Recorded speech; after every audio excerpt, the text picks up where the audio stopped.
Good morning. After several weeks of trying to get the Chinese to vacate territory across the line of actual control, the government of India last night did what you can call a virtual strike.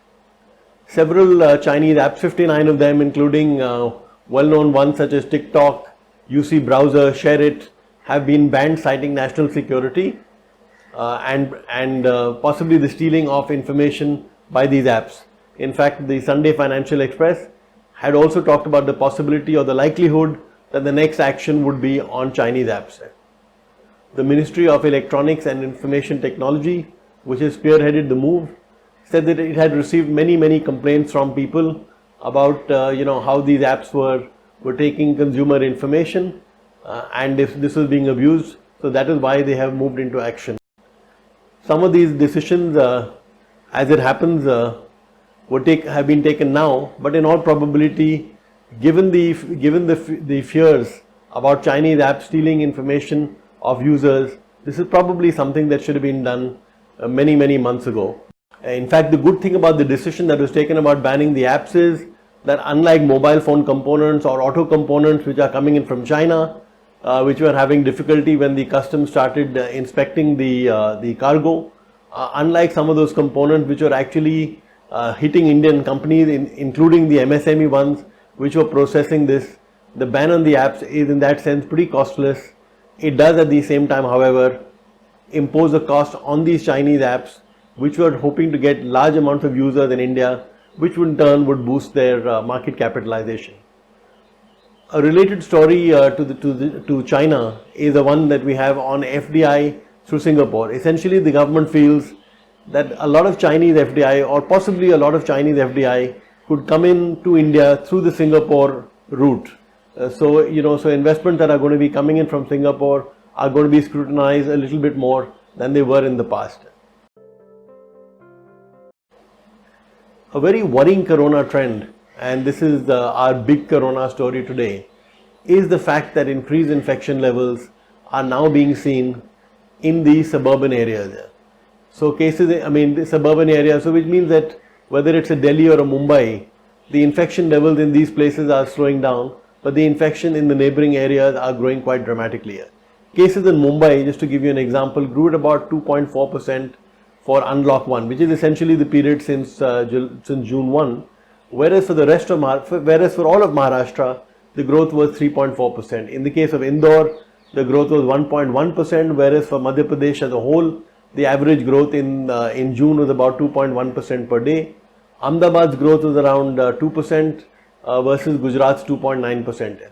So essentially what we are seeing is that the infection levels seem to be growing in the rest of the states and not just in the big cities anymore. In fact, the satellite towns are growing much faster.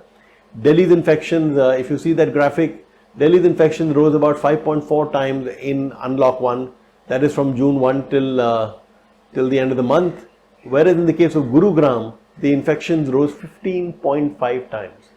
Infections in Mumbai rose 1.9 times, whereas for Palghar, they grew by 6.7 times. Now that's clearly worrying because, unlike in the big cities, in fact, even the big cities are like Delhi and Mumbai are actually bursting at the seams and having a problem coping with the health demand. But unlike in the big cities, the health infrastructure in smaller cities, in satellite towns, and in rural India are far worse. So as the infection spreads to those areas, it will be more problematic if the infection levels are quite strong. Our lead editorial today supports Rajiv Bajaj of Bajaj Auto very strongly. Rajiv Bajaj has come under attack from a lot of top-notch people such as ex-Maharashtra Chief Minister Devendra Fadnavis. Essentially what they are saying is that Bajaj Auto has had 3 deaths. They've got a large number of corona infections. So, some people are saying that there should be a lockdown. Others are saying that, that this proves that Rajiv Bajaj is just talking through his hat when he was criticizing the lockdown in the past. So we are not saying, our edit is not saying that Rajiv Bajaj was right in the past when he condemned all lockdowns. Essentially the lockdowns were critical because that is the time that we needed to be able to build up healthcare capacity. Now we may not have done enough of this, as can be seen in cities like Delhi and Mumbai, but this was what the time was meant for.